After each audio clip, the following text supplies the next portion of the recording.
And welcome back, everyone. Welcome back. I hope you enjoyed that duct tape because we have a series for you. The players are ready. And up next, we have Oliveira versus MaxPax, a TVP, quite a TVP before us. I was mentioning earlier that unfortunately, our Terran player here has been a little bit less active in recent months. We have seen less of them.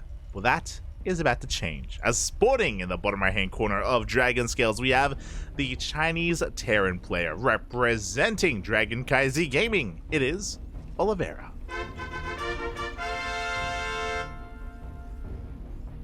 And spawning in the top left hand corner, we have as opponent, we have the Danish Protoss player, the best Protoss in all of Europa, representing Sidestorm Gaming. It is MaxPax.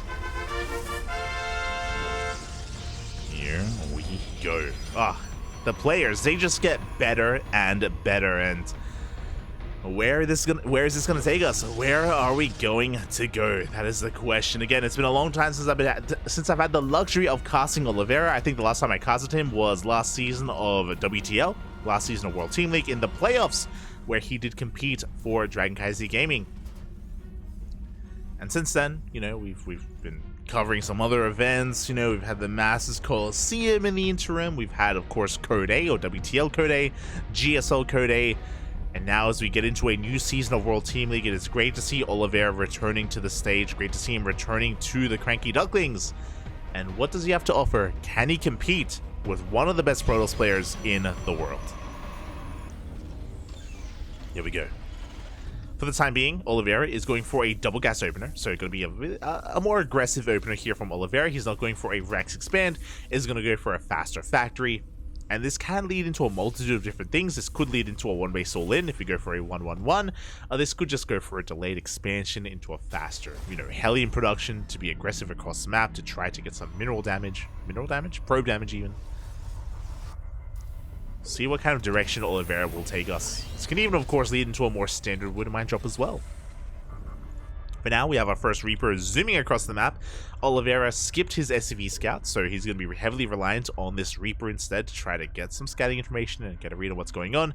MaxPax likewise avoids the Reaper with his probe, keeps it alive, and the probe will be coming in for a second scout. Meanwhile, the Reaper gets confirmation that the expansion is thrown down and should be getting a read on the tech as well. For the time being, the Adept is attempting to keep up and up.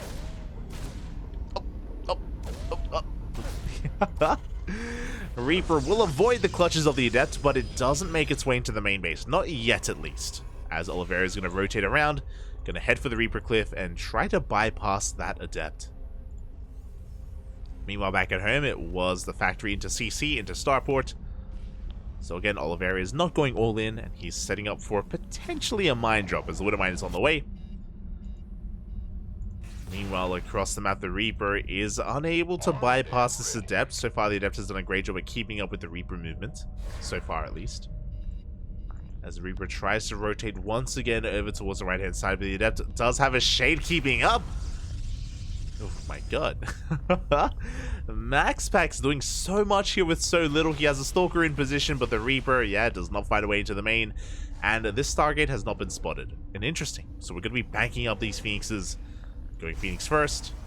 Very standard play here out of MaxPax, as this should be leading towards, eventually, Colossus. Robo into Colossus production.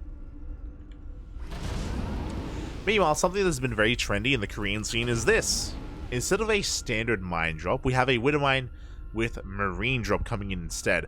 The Widow Mine is designed to zone away some of the gateway units and maybe even take down the Stalker. Meanwhile, the Marines, they can focus everything else down, but the medevac is found. The Phoenixes, though, for a moment ignored it, but now they're going to be turning back around. Phoenixes think better of it, though. They don't want to get caught up by any Widow Mines, so they move out across the map instead. MaxPax avoiding the Widow Mine back at home, and he goes straight for the mineral line. Doesn't commit. Does pull back. Now, if I'm not mistaken, I'm pretty sure that MaxPax didn't see what was in the drop. But so far he's able to keep up, and there we go. He does confirm the Marines. Does confirm what is out there. The rest of the units are moving out across the map as well. Oliveira being so aggressive. He went for a tank first before the Cyclone. Oh my god. With that, Oliveira is going to be that much more aggressive. He's going to be pushing forward in towards that natural base. The first Immortal is not out yet, but it will come out in a couple of seconds. We'll have the support of a shield battery and an overcharge. Second shield battery is on the way. Oliveira going to be attempting to zone MaxPax into his own natural. Good kill on that shield battery. Marines are going to be maneuvering over, and it looks like, yeah, Oliveira, he will contain MaxPax to 2 bases. Oliveira slowly pushing forward here, getting within range of that pylon. Liberator moving forward as well. Up. Mine shots. They're going to be going up. They take down the Stalker. But good target firing out of that Immortal. Takes down the tank. With the death of that tank, that's a lot of the DPS gone now for this push from this push of Oliveira. Yeah, he's going to have to back off.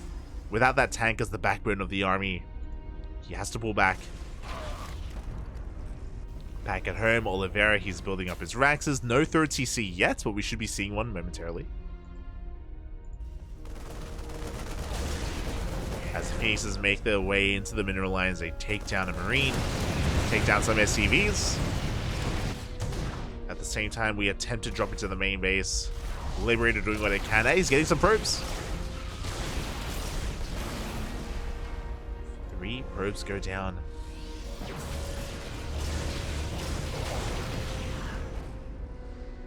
Finally, MaxPax is able to expand. At the same time, we have a third CC on the way from Oliveira. Expansions are pretty comparable with each other, but the big advantage for MaxPax is his Phoenix count. His Phoenix count has been left uncontested. These Phoenixes, they're looking for damage. Picking up from Marine wherever they can. We have 7 Phoenixes in total. That's a lot of Phoenixes. Widowmine is waddling into the mineral line and up. Oof. Gets 4 probes. Pretty good. Good amount of damage is done.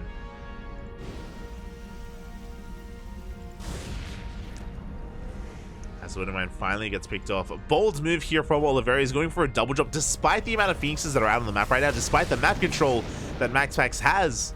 Oliveira, he's taking his chances. Committing to the drop, he loses 4 workers back at home. His third base is delayed, but he makes it across the map. Has he been spotted? He looks like he has. Colossus waddling back into the main base. The probes!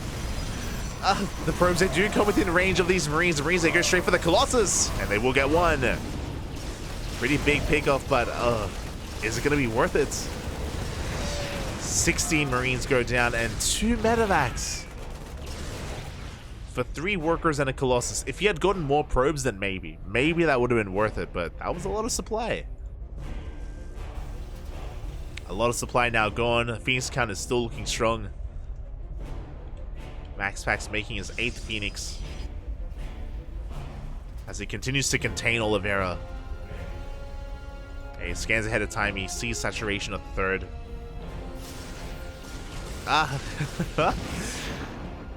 And the Phoenixes are just bullying the production. They take down another medevac. Big losses for Oliveira. Now, thankfully for Oliveira, the worker count isn't looking amazing. Like, it's... oh, God. The probe count from MaxPax, it's not insane here. He's only ahead a handful of workers. A lot of this is because of the economic damage. And here we go. Another mine drop comes in. 5 more probes go down. God, Oliveira taking so many risks here. Somehow getting across the map despite there being so many Phoenixes, but these are expensive losses. Another medevac goes down. Can we... the mines are going to reset. Or are they? It looks like they barely go down just in time.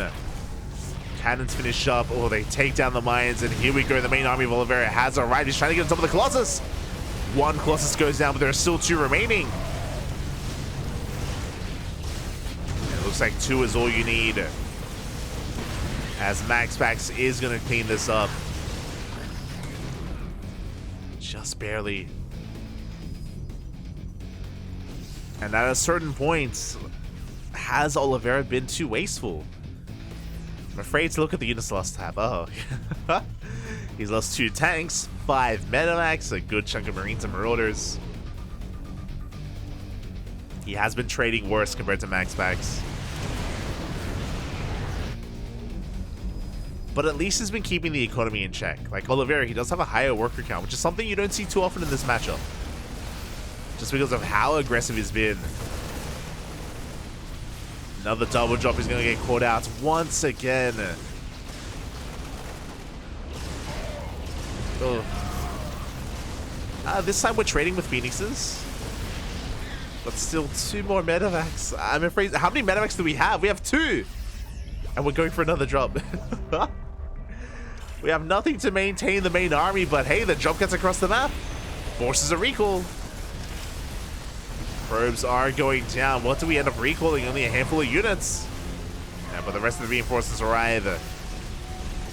These Medivacs will go down once again, and we don't get that much economic damage, only 2 probes. But the mine may reset. Which, we're not, mate, as soon as we get Medivacs, we're going across the map. We're boosting, Papi. The Widow Mine does get cleaned up.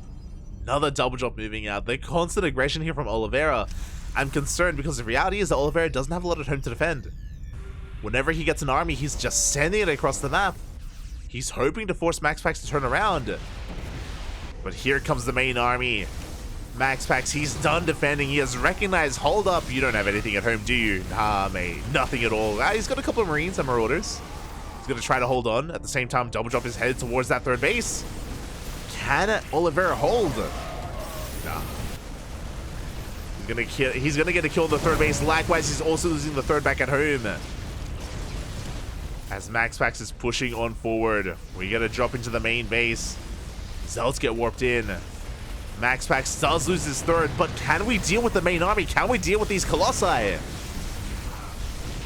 Can MaxPax be stopped? We have a good amount of Marauders. The boys are being pulled. Up. Oh, a lot of SCVs are going down. Oh my god. 34 SCVs in total. And it looks like we will get on top of one of the Colossus. We're going to get the next one as well. It looks like Oliveira, he chases this down. He cleans up the army. But MaxPax isn't done. He goes for another warp into the main. Once again, disrupting the economy here of Oliveira. But he has his 3rd CC alive. It's still kicking. He mules. And Oliveira does have the economic lead. MaxPax, he lost all of his high-tech units. He's down to 2 Archons, a handful of Zealots, and Phoenixes. This is not enough.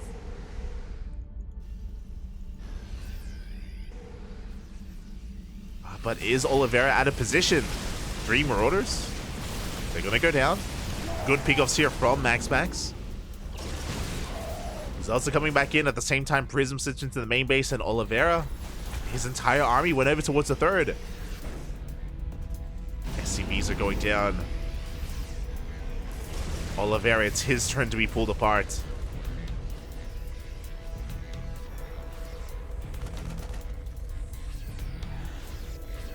Both players are crippled. You can see MaxPax struggling to get his 3rd base back up and running. We have 1 Colossus coming out, and 1 Colossus, that is a massive game changer here for MaxPax.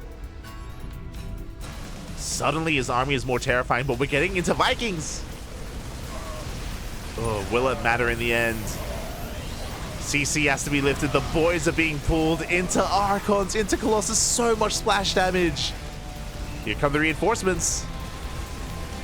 Can Oliveira get on top of the Colossus again? Up! Up! It looks like he barely will. He takes down the Archons, takes down the Phoenixes. The Marauders, they're barely alive. They are stimmed to death, and it looks like MaxPax will hold on. He keeps the Colossus alive. Oliveira is down to 14 SCVs. He scans, he sees the lack of 4th base, but the 3rd is up, and it's running. The Colossus survived. That's what's important. And MaxPax is pushing out once again. Meanwhile, Oliveira, he's down to 14 workers. He doesn't have an economy. Not anymore. It's been a very chaotic game. Very back and forth. Very scrappy.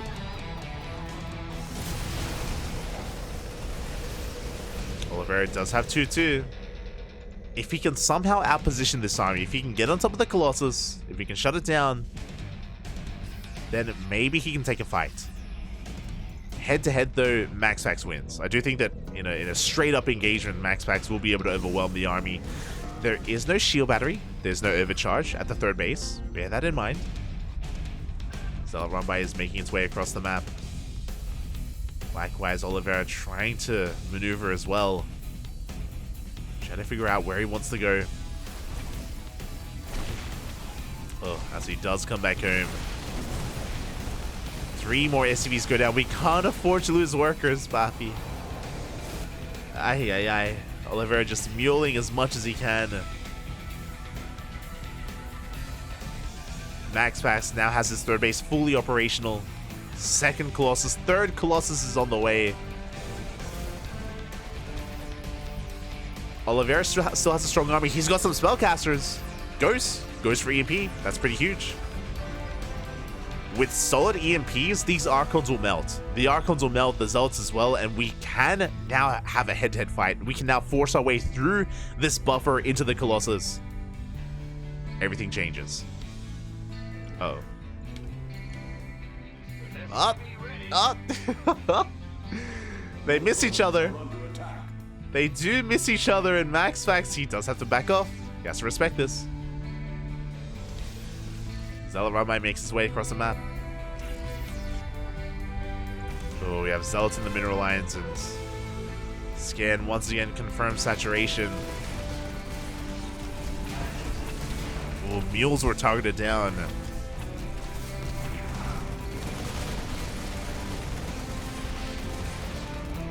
And Oliveira, he sends everything home to deal with this.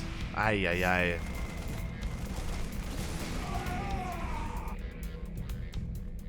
One Zealot survived. We're up to 3 Colossi. We have +2 attack on the way for the Protoss. Oh, we do catch the Phoenixes. Pretty big pickoff. Oliveira, he's scouting ahead of time. Does confirm the army. Again, it's all about the EMPs. Good EMP on one of the Colossus. A good chunk of the Archons are going down, and you can see MaxPax being bullied back home again. No shield battery, no overcharge. And it looks like Oliveira, he is breaking on through. He takes down the Archons. And he's getting on top of the Colossi as well. There's nothing left. Oh god, the boys are being pulled. We have a couple of Zealots. They're coming in. But alas, Oliveira has too much. GG gets called, and Oliveira will take game number 1. Oh my god. GG, that went down to the wire. There was so many moments when Oliveira went down to 17 workers. I thought that was it. I thought that was game. I thought it was over. But no, Oliveira, he fought back hard. He teched up and worked towards ghosts, and those EMPs, they came in so clutch. They changed everything in that final fight. Good EMPs on those Archons. They went down in an instant, and Oliveira, he took the fight. Took the game. Whew. And that was only game number 1.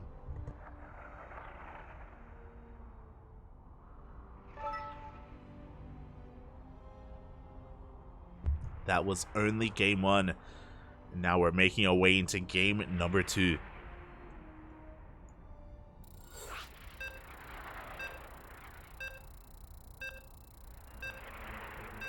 Catching up in the chat.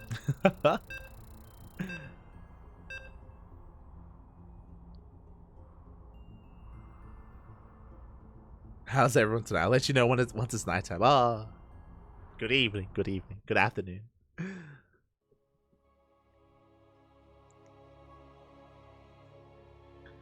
He did, like, Oliveira, it was crazy. It was crazy how aggressive Oliveira was in that last game. As we mentioned, like, whenever Oliveira got some medevacs, he just zoomed across the map. He was just getting damage done, killing probes, getting a couple of units here and there, keeping the economy in check. We mentioned it at the time, but he was containing his opponent to 2 bases for a long time. So the Protoss took him a while to really get his own economy going as well. Never got a 4th. But here we go. We're getting into game number 2, and spawning in the bottom right-hand corner of Gressvan, we have the Chinese Terran player representing Dragon Kaiser Gaming, leading the series 1-0. It is Oliveira. And spawning in the top left-hand corner, we have his opponent. We have the Danish Protoss player representing Sidestorm Gaming down in this series, but not out. It is MaxPax. And what I love, Oliveira, he's playing very desperate. It was very Bjorn-esque. Even more, it was, that last game was like Bjorn, but ramped up to 11. Where again, Oliveira went, it's not just that he was going for drops across the map. It wasn't just that he was sending whatever he could across the map and never having anything at home. He was hyper aggressive. It wasn't just that. It was the fact that he was doing that against a Stargate opener. That's what's crazy, because typically, as a Terran player, you'd be contained. As a Terran player, you wouldn't go for these drops because of the chance, the high likelihood that MaxPax would catch those medevacs and shut them down before they could do anything. But Oliveira, time and time again, he like bobbed and weaved his way across the map. He threaded the needle. He was able to avoid those Phoenixes. And because it was a Phoenix opener, we didn't really have a lot on the ground to support the Colossus. We didn't really have a lot on the ground to keep up with the drops themselves. So yeah, it was a really risky maneuver from Oliveira, but it paid off. It did pay off in the end. Well, I say it paid off. It made things really scrappy. It made things very close, and the game still could have gone either direction. But yeah, just really chaotic game there, just because of how Oliveira was approaching it, and it was great. It was a lot of fun. I loved it. I loved it. And it's basically Oliveira. He set a pace. He set a pace for the game, and MaxPax was having a hard time keeping up. He was having a hard time. Not just keeping up with the drop play, but also being able to counterattack across the map and recognize and abuse the fact that Oliveira really was never really keeping much of anything back at home. That's why eventually, you know, these Zealot Rumbies were doing a lot of damage, and it wasn't even that much. It was like 2, 3 Zealots, 4 Zealots, and they were wreaking havoc.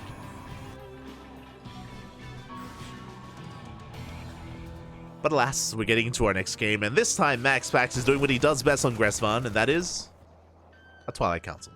Twilight Council opener. Gressvan does have a very large main base. There's a lot of room to traverse here, so because of that, 4-gate Blink Stalker is a very commonplace on Gressvan, and MaxPax, he is known for having the best 4-gate Blink Stalker in the world. So let's see if we get a glimpse of that, or if MaxPax goes for a 2-gate opener into a 3rd base. We have options. Just because it's Blink doesn't mean it has to be aggressive. There are different variations. There's 2-gate Blink, there's 3-gate, and there's even 4-gate Blink as well. Each one, you know, is a different way to determine how aggressive the Protoss player plans it being. And there it is. We have a 3rd gateway here in the natural, and a 4th gateway in the main. It is 4-gate Blink. Let's go. 2-base 4-gate Blink Stalker out of MaxPax. It's going to be on Oliveira to get a read on what's going on. He sees 1 gateway. He sees 2 gateways here at the natural. He knows that there's at least 1 gateway in the main.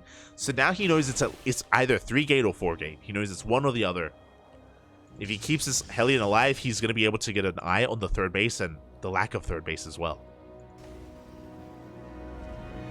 Oliveira, he's getting ready back at home. He's already getting into tank production. We have a bunker on the low ground. 1st tank has arrived. 2nd tank is on the way.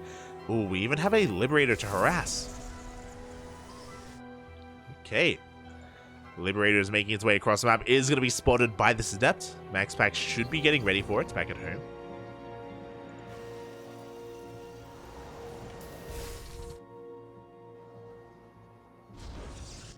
Oh, interesting. MaxPax, he is setting up for that 3rd, by the way. But the Prism is now out, and MaxPax should be moving out across the map. Now, 4-gate Blink Stalker is not all in. As we can see here, 3rd base is being taken, but MaxPax should be looking to warp in across the map and bust into the main base. But we have another bunker on the way. It looks like Oliveira has correctly identified the build. He knows what's going on. He sees the warp in as well, and he is ready with a tank and bunker in the main, tank and bunker in the natural. He is saying this very seriously. Now, despite the setup, we'll see if MaxPax can still find damage. Takes down a worker. Is going to be rotating over towards the natural. Again, he did expand, and again, this isn't all in. He doesn't have to do damage, but he would like to do damage. As As he slips into the main base as well, he's going to be able to take down a couple of SCVs. Take some tank shields to the face, but gets 4 workers. At the same time, MaxPax trying to muster up his forces. Now, I don't think he's going to push in here, but he can contain. He can keep Oliveira here on his 2 bases. Keeping Pim back.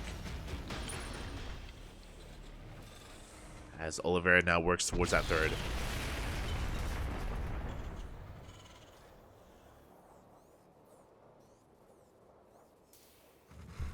With the salvage of that bunker, it looks like Oliveira, he's aware that he's held. He's confident that he has enough tanks and marines in position to defend his bases, even if MaxPax tries to blink in. And now MaxPax is just going to be chilling here outside the natural, focusing on saturating his bases, and he's transitioning into charge. We have +1. Robotics Bay here for Colossus production. MaxPax is just working on that next step, hoping to contain his opponent for as long as he can and get away with a base advantage. As MaxPax is up 10 workers. Again, this is something that MaxPax didn't have last game, right? If you remember, the 3rd base timing for MaxPax was on par with Oliveira in game 1. Oliveira, he scans at a time, he sees the saturation, he now realizes how far behind he is economically. And he's going to be moving out. 3rd base is soon to be taken.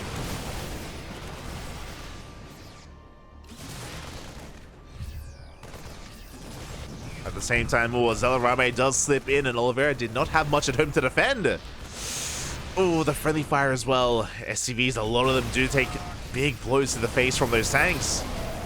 At the same time, Oliveira trying to force his way through the center of the map, trying to force his way into that 3rd base. Does get some good volleys off, but the Zealots still have not been dealt with.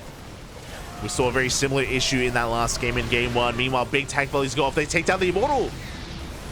But the Colossus has arrived just in time to protect this 3rd. Oliveira has to back off. He has to respect it. Meanwhile, back at home, Zealots finally get cleaned up.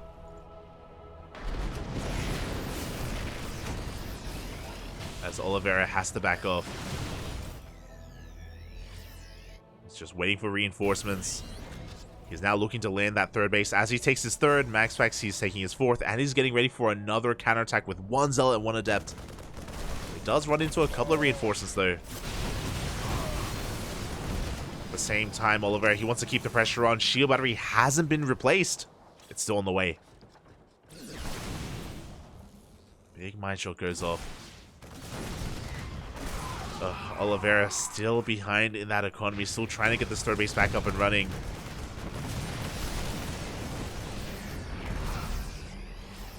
And the Zealots, they just keep Oliveira back, and Oliveira now has to take a more defensive stance here. MaxPax has map control. He has a 4th base. He's working on additional Colossi, Extenthomalance in production.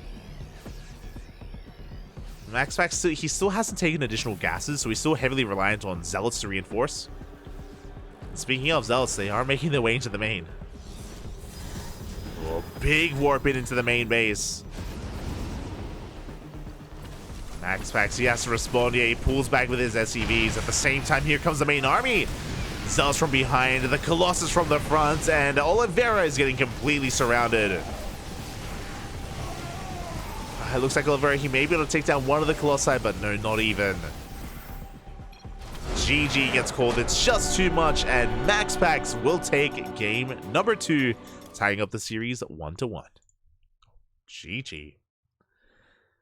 And again, MaxPax, it was a really interesting game actually, where MaxPax, he opened up 4-gate blink, but he took a really fast 3rd. He took a really fast 3rd base, which meant that all he really wanted to do was contain. And he did. He successfully contained Oliveira on 2 bases long enough to fully saturate his 3rd base, and even start working towards a 4th base as well. Like, MaxPax, he was so far ahead economically, and as long as he was able to hold on against that first tank push, he'd be fine. He was able to barely hold on against it. Was a close defense, but after that moment, MaxPax was in the driver's seat, and yeah, he was able to take game number 2, and now we have an ace match. We have a game 3.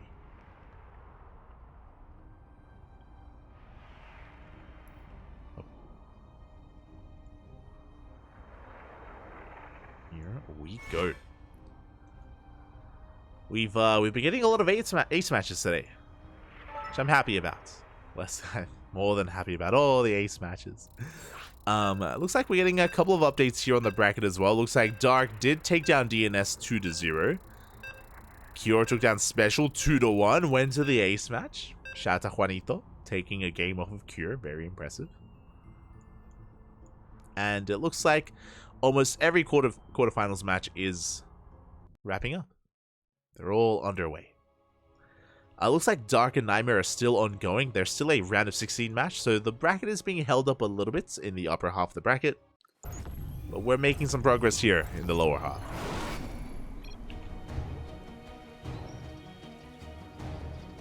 And here we go, spawning in the top right-hand corner of Ancient Sister, and we have the Chinese Terran player. We have the most recent world champion. He now has an in-game portrait.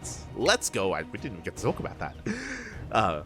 Representing CranKy Gaming, it is Oliveira. And spawning in the bottom left-hand corner, we have his opponent. We have the Danish Protoss player representing Storm Gaming. It is MaxPax.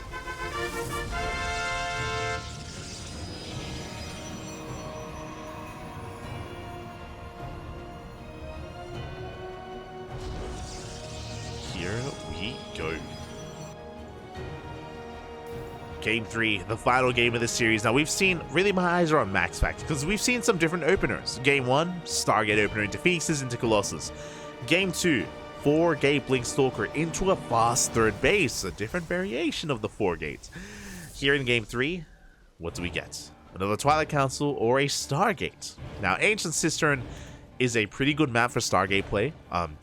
Is a very large map, has a lot of wide open spaces that you can take advantage of. You can dip between them and take control of the map to get into Colossi production. Is that the direction that MaxPax wants to go in, though, as he is making a Zealot first? Interesting. Probe makes its way across the map, does confirm the racks here on the high ground. Does confirm the racks expand here from Oliveira, as Oliveira is also mixing things up. For the first time this series, we have an economic opener. Oh my. I say that, I actually don't remember what he did last game. I remember it was a double gas opener in game 1. I can't quite remember what Oliveira went for in game 2. But here in game 3 is going to be economic, is a racks expand. Unfortunately, it is off-center, but it's okay. He's a Terran. He's Terran. He can lift it up. He can land it on location. It's only going to delay him a couple of seconds. So a small win here for MaxPax, but not the most impactful win, as he did make that first L. We have an Adeptry Chronodad as well.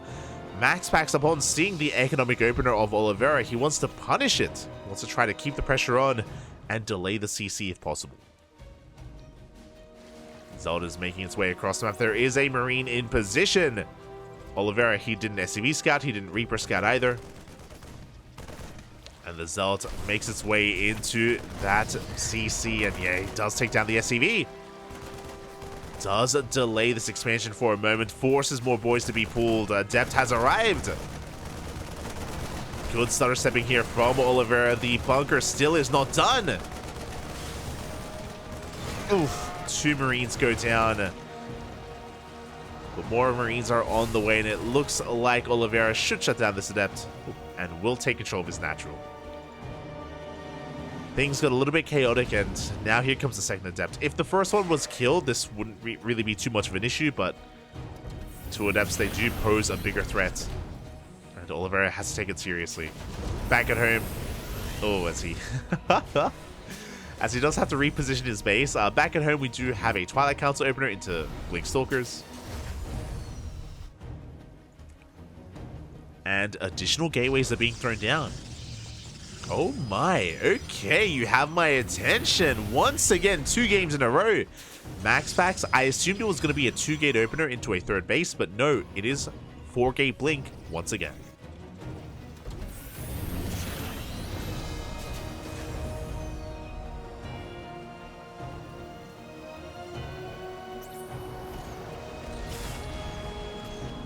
Sorry, I was blowing my nose.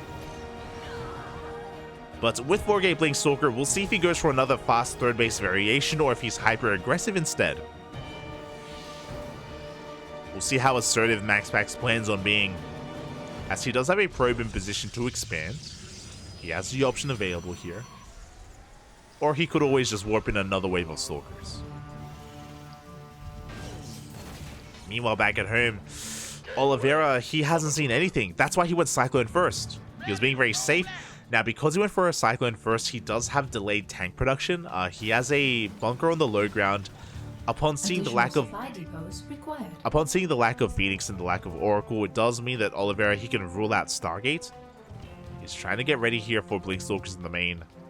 But this is going to be a tight hold. There's no bunker in the main. There's no tank either. MaxPax, he has the option to expand, but he goes for another warping of Stalkers instead. He's going for it. Oh, the tank is undefended. The first tank is going to go down. We get on top of the Cyclone as well. Big pickoffs here for MaxPax. Again, very important that he does stifle and does, slow down the tank count here. He does maintain control of it. Meanwhile, behind this, there's that third base on the way. MaxPax, he's done enough damage to contain his opponent. He wants that bunker. And it looks like he will get the bunker in the end. Repairs are not good enough, but the Marines, they stim forward. The Marines, they do stim on forward. A lot of these Stalkers are battered and bruised. If the blink control was any worse, then the majority of the Stalkers would be going down, and MaxPax, his third base, would be in danger. But alas, MaxPax, he does keep these Stalkers alive. He's going to be rotating over into the main. Tank not quite in position. Oh, but it does siege in time. Oh, every stim hurts. He doesn't have any medevacs. He can't really sustain himself. The Stalkers, they get behind the middle line. More SCVs are going down. This is becoming a bit much. Oh, God. 7 SCVs. Bearing in mind, it's not just that he's killing 7 SCVs. He's been killing tanks. He's been containing his opponents. He's getting a third base, getting further ahead economically. Oliveira, he wants to break free. We saw that Oliveira even delayed his reactor here to get 1 medevac out, just so he can maintain himself. Just so he can heal up his Marines.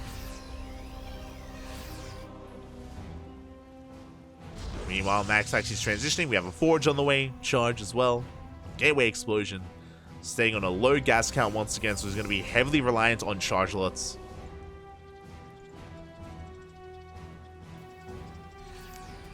And Oliveira may just be forced into a 2-base all-in.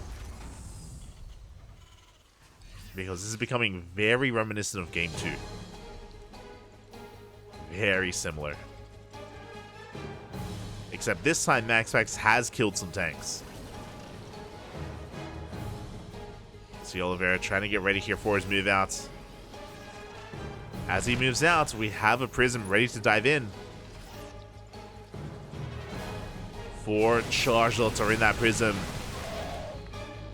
Oliveira not keeping much at home to defend. He's moving out with everything he has. Yep, and the boys are being pulled. He is all in on 2 bases. It's one way or another, the game will end.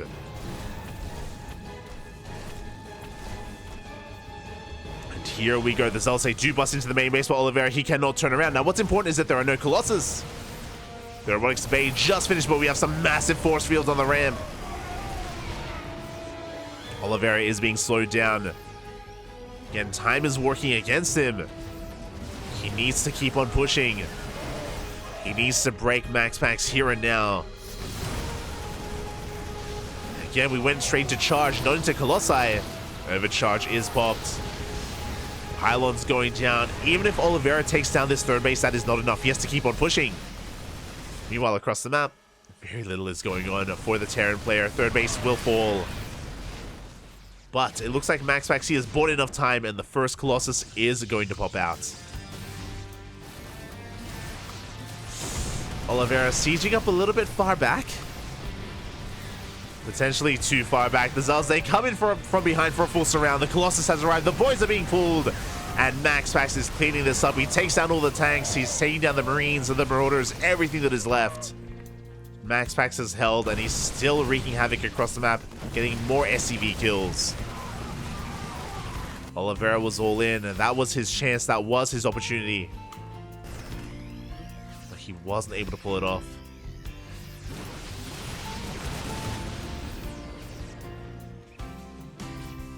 He's down to 14 SCVs. 13. Soon to be 12. As we do see Oliveira just mustering up a second army. Now, the army supplies are pretty close. Like, he has a pretty comparable army to that of his opponent. If he can get on top of the Colossus, then maybe he can make this work. But we're about to have a second Colossus. And we only have one tank.